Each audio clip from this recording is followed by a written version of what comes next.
तो जय हिंद साथियों, welcome back to my YouTube channel. जैसे कि आप लोगों को पता है कि आज हमारा जो था वो फर्स्ट अग्निवीर आर्मी की दौड़ हुई। पहली बार जो आर्मी की हुई अग्निवीर में जो दौड़ हुई, फिर पहला रिटन एग्जाम हो रहा है अग्निवीर की। तो जैसा कि आप लोगों को पता है आर्मी अग्निवीर की पहली रिटन एग्जाम है जो आज 15 जनवरी है।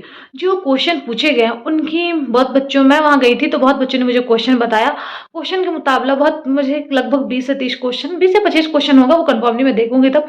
तो बच्चों ने मुझे जो क्वेश्चन भेजे थे मैं उस हिसाब से आपको आंसर बताती हूँ, और आप जो भी बच्चे अभी तक नहीं मिला है वो बच्चों मिला ले और देख ले कि कितनों बच्चों का कितना गलती हुआ कितना सही हुआ जो मैं क्वेश्चन बता रही हूँ। क्योंकि जो आपको ही पता है, आप सभी बच्चे जल्दी से जल्दी जाएं और इस वीडियो को देखें और देख ले कि कितनों बच्चों का कितना सही और कितना गलत हुआ, इसलिए लेट ना करें फौरन। तो साथियों, जो चलो मैं आप लोगों को क्वेश्चन के साथ आंसर मिलाती हूँ और आप लोग देखते जाइए कितने बच्चों को कितना सही होता है। तो जैसे पहला क्वेश्चन था कि भारत का उपराष्ट्रपति कौन है। तो भारत का उपराष्ट्रपति आप लोग को भी पता ही होगा कि श्री जगदीश धनखड़ थे। श्री जगदीप धनखड़ थे जो भारत के उपराष्ट्रपति थे। और साथियों ये भी क्वेश्चन था, तो एक और क्वेश्चन था कि भारत के प्रथम राष्ट्रपति कौन है। भारत के प्रथम राष्ट्रपति कौन है। तो आप लोगों को पता होगा कि राजेंद्र प्रसाद है भारत के प्रथम राष्ट्रपति, डॉक्टर राजेंद्र प्रसाद। ये तो आप लोगों को पता होगा। और साथियों ये भी पूछा गया था कि भारत का प्रथम अंतरिक्ष यात्री कौन है। भारत का प्रथम अंतरिक्ष यात्री कौन था। तो आप लोगों को पता है कि राकेश शर्मा थे जो भारत के अंतरिक्ष यात्री थे। और ये एक और क्वेश्चन था, यहाँ भारत पूछ रहा है ना साथियों, और वहां मेरा पूछ रहा था विश्व। एक और क्वेश्चन आया था कि विश्व का प्रथम अंतरिक्ष यात्री कौन था। विश्व का प्रथम अंतरिक्ष यात्री कौन था। तो आप लोग को पता है कि नील आर्मस्ट्रांग था। आप लोग को पता है। और एक और क्वेश्चन था कि इंडिया गेट कहाँ पर है। इंडिया गेट कहाँ है। तो आप लोग को पता है साथियों दिल्ली में है। और एक और क्वेश्चन था कि गेटवे ऑफ इंडिया कहाँ है। गेटवे ऑफ जो हमारी इंडिया है वो कहाँ है। तो आप लोगों को वो पता है कि ये है हमारी मुंबई में। गेटवे ऑफ इंडिया है हमारी मुंबई। और इतनी आसान क्वेश्चन थी ना कि भारत कब आजाद हुआ। भारत हमारा कब आजाद हुआ, जो आप लोगों को पता है, जिसको पता है जल्दी से कमेंट करके बताओ। 1947 में है भारत कब हमारा जो था 1940। और एक और क्वेश्चन था कि बाउंस जो है, बाउंसर का संबंध किस खेल से है। जो हमारा बाउंसर का संबंध आप लोगों को पता है कि बाउंस जो है, बाउंसर नहीं, सॉरी दोस्तों, बाउंस का संबंध किस खेल से। तो आप लोगों को पता है कि बाउंस होता है वो क्रिकेट से संबंधित हमारी खेल है। और आपको ही पता है एक और क्वेश्चन था कि मछली में श्वसन किसके द्वारा किया जाता है। तो मछली का श्वसन भी आप लोगों को पता है कि गिल्स के द्वारा मछली का श्वसन किया जाता है। और साथ ही एक और क्वेश्चन था कि पैन का फुल फॉर्म, पैन का जो है वो आपकी फुल फॉर्म पूछा था, जो आपको हो सकता है पर्सनल एड्रेस नंबर भी हो सकता है, या फिर परमानेंट एड्रेस नंबर भी हो सकता है साथियों। और नेक्स्ट क्वेश्चन था कि ग्लोबल वार्मिंग जो होती है वो किस लिए उत्तरदायी होती है। ये क्वेश्चन कंफर्म नहीं कर पाए इसलिए इसको मैं छोड़ देती हूँ। और एक और क्वेश्चन था कि स्वयं में प्रकाशित क्या होती है। तो आपको पता है कि तारे होती है जो स्वयं में प्रकाशित होती है। और फिर से एक क्वेश्चन था कि मनुष्य का रक्तचाप क्या है साथियों। तो आपको पता है 120 से लेके 80 होती है। और एक और क्वेश्चन तो बहुत अच्छा क्वेश्चन था, जो साँझ या भोर की तारा किसे कहते हैं। साँझ या भोर का तारा किसे कहते हैं साथियों। तो आपको भी पता है कि शुक्र को कहते हैं साँझ या भोर के तारा। और एक और क्वेश्चन था कि कुबर किस पक्षी से संबंधित है। तो आपको ही पता है कुबर किस पक्षी में होती है। तो आपको ही पता है कुबर ऊंट में होती है। और एक और क्वेश्चन जो सबसे अच्छा था, सबसे अच्छा क्वेश्चन था साथियों इसमें, कि सबसे अधिक वसा जो होती है वो किस पशु में होती है। आपको ही पता है कि सबसे ज्यादा वसा किस पशु में होती है। तो सबसे ज्यादा पशु भैंस में होती है वसा। और बहुत एक अच्छा क्वेश्चन था कि ब्रह्मांड का अध्ययन क्या कहलाते हैं। तो आपको भी पता है साथियों, कॉस्मोलॉजी ब्रह्मांड का अध्ययन कहलाते हैं। और इसी अध्ययन से दो क्वेश्चन था साथियों, जैसे कि पक्षियों का अध्ययन हमारे क्या कहलाते हैं। तो आपको भी पता है कि जीव विज्ञान कहते हैं पक्षियों का अध्ययन साथियों। पक्षी विज्ञान कहते हैं, पक्षियों का अध्ययन कहते हैं पक्षी विज्ञान को। और एक और क्वेश्चन ऐसा ही था कि ओजोन जो परत है हमारी, ओजोन परत किसकी रक्षा करती है। तो साथियों ओजोन परत जो होती है वो पराबैंगनी किरणें की रक्षा करती है। और एक और क्वेश्चन था साथियों कि कामाख्या मंदिर कहाँ पर है। आपको मैं दिखाती हूँ कि कामाख्या, जैसे कि आपको पता है ना कामाख्या मंदिर हमारी कहाँ पे है। तो कामाख्या मंदिर जो है हमारी, वो आपको ही पता है साथियों कि असम में है हमारी कामाख्या मंदिर। और एक और क्वेश्चन था साथियों कि जो हमारी जो प्रोजेक्ट टाइगर की शुरुआत कब की गई गई थी? प्रोजेक्ट टाइगर की शुरुआत मैं आप लोगों को बता देती हूँ कि 1973 में की गई थी। और आपको तो राष्ट्रपति आपको बता दी, उपराष्ट्रपति आपको साथियों में बता ही दी।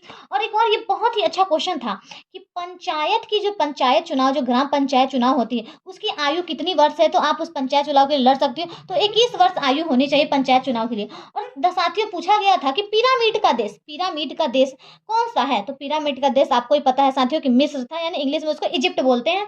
और एक और क्वेश्चन था कि ग्रीनविच टाइम सबसे ज्यादा किस देश की थी? तो आपको ही पता है साथियों, सबसे ज्यादा ग्रीनविच टाइम तो थी रूस की। सबसे ज्यादा तो साथियों ग्रीनविच टाइम थी वो सबसे ज्यादा किस देश की थी? तो आपको ही पता है ग्रीनविच टाइम जो सबसे ज्यादा थी वो हमारे रूस की थी। और एक और क्वेश्चन साथियों पूछा था जो बहुत अच्छी क्वेश्चन था कि सर्वोच्च वीरता पुरस्कार जो है वो कौन सी है? सर्वोच्च वीरता पुरस्कार हमारी कौन सी है? तो आपको ही पता है वो परमवीर चक्र है, सर्वोच्च वीरता पुरस्कार भाइयों। वो आप ऑप्शन देकर लें। और शांति के लिए जो होती है ना, वो शांति के लिए होती है हमारे अशोक चक्र। शांति के लिए परमवीर चक्र, सर्वोच्च वीरता पुरस्कार हो गए शांति के लिए। और शांति के लिए परमवीर, सर्वोच्च वीरता पुरस्कार है शांति के लिए अशोक चक्र। ऐसे क्वेश्चन है तो परमवीर चक्र हो गए साथियों। और ये भी क्वेश्चन था कि ऑनलाइन जो पढ़ाई होती है, ऑनलाइन आपकी जो पढ़ाई होती है उसको आप क्या कहते हो? तो उसको ई लर्निंग कहते हैं। ई लर्निंग भी साथियों उसको कहते हैं, ई लर्निंग ऑनलाइन पढ़ाई को। और एक और क्वेश्चन था एएलयू का, शायद आपका फुल फॉर्म पूछा था, जो आपको भी पता है कि arithmetic logical machine, arithmetic logic unit, you से यूनिट होती है। और एक और क्वेश्चन था साथियों कि लैन का क्या वर्क है, मतलब लैन का क्या कार्य है? तो आपको ही पता है लैन का कार्य है इंटरनेट सेवा देना, या फिर इंटरनेट में वो लोकल एरिया, आपको फुल फॉर्म पता ही है ना, लैन का लोकल एरिया नेटवर्क होता है। और लैन में मैं ऑप्शन के अनुसार से था कि WW भी था, वर्ल्ड वाइड वेब था। तो आप देख लें साथियों, इसको क्या था मैं कंफर्म नहीं हूँ, एक बार आप लोग भी चेक कर लेना। और एक और क्वेश्चन था साथियों कि जो 337 धारा है, 370 धारा किस राज्य से संबंधित है? तो किस राज्य से संबंधित है? तो आपको ही पता है जम्मू एंड कश्मीर से 370 धारा है। और एक और क्वेश्चन पूछा था कि पुष्प में जिनमें नर एवं मादा दोनों होती है। तो इसके भी साथ ही मैं कंफर्म नहीं हूँ, इसका शायद उभयलिंगी होगी, उभयलिंगी फूल है, उसमें नर और मादा दोनों सेम होती है। और एक और क्वेश्चन था जो बहुत ही अच्छा क्वेश्चन था, विजय दिवस कब मनाई जाती है? विजय दिवस साथियों मनाए जाते हैं 16 दिसंबर को। और इसकी स्टार्टिंग कब से हुई थी? 1971 से स्टार्टिंग हुई थी विजय दिवस की। और आपको भी साथियों एक और क्वेश्चन था कि चीन का मुद्रा क्या है? हमारी जो चीन की मुद्रा है वो क्या है? चीन की मुद्रा हमारी क्या?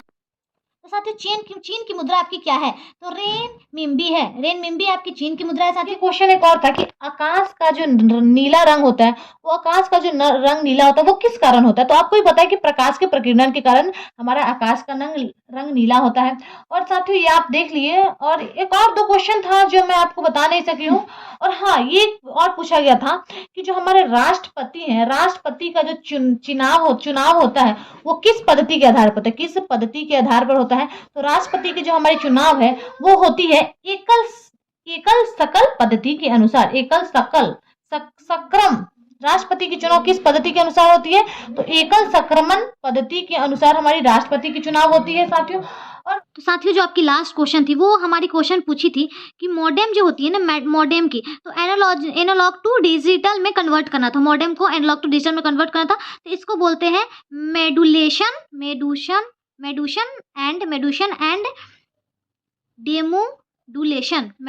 एंड डेमोडुलेशन साथियों, जो आपको कन्वर्ट करना था वो मैं बता ही दी है। और एक और शायद क्वेश्चन था साथियों क्वेश्चन था कि मैसेज, साथियों जो क्वेश्चन बच गए मैं वो लोग बताते। और एक और क्वेश्चन था कि जो मैसेज थी ना, वो मैसेज का रिप्लाई किस में देते हैं, वो बच्चों ने बताया। तो इसकी आंसर जो होगी वो आपको इनबॉक्स होगी, आप मैसेज का रिप्लाई जाकर आप इनबॉक्स में ही दे सकते हो साथियों। और एक और जो लास्ट एक दो क्वेश्चन बच गए, उनकी क्वेश्चन 370 धारा वगैरह से मैं तो आपको बता ही दी हूँ। हाँ, तो क्वेश्चन एक और, ये जो क्वेश्चन बच गया, ये परमाणु क्रमांक के जनक कौन है? परमाणु क्रमांक के जनक जो थे वो डॉक्टर होमी जहांगीर बाबा हैं, जो आपको पता है जहांगीर बाबा जो आपके होंगे परमाणु क्रमांक के जनक है। और जैसा कि साथियों आप लोगों को पता है कि लगभग हमने आपको 35 से 36 क्वेश्चन करा दिए। तो साथियों जैसे कि मैंने आपको 35 से 36 क्वेश्चन कराया, और जल्दी से जल्दी आप लोग देखो और बताओ कि कितने बच्चों का सही हुआ, कितने बच्चों का गलती हुआ। जल्दी जल्दी फास्ट मुझे कमेंट करके बताओ, आप लोग लेट ना करो साथियों।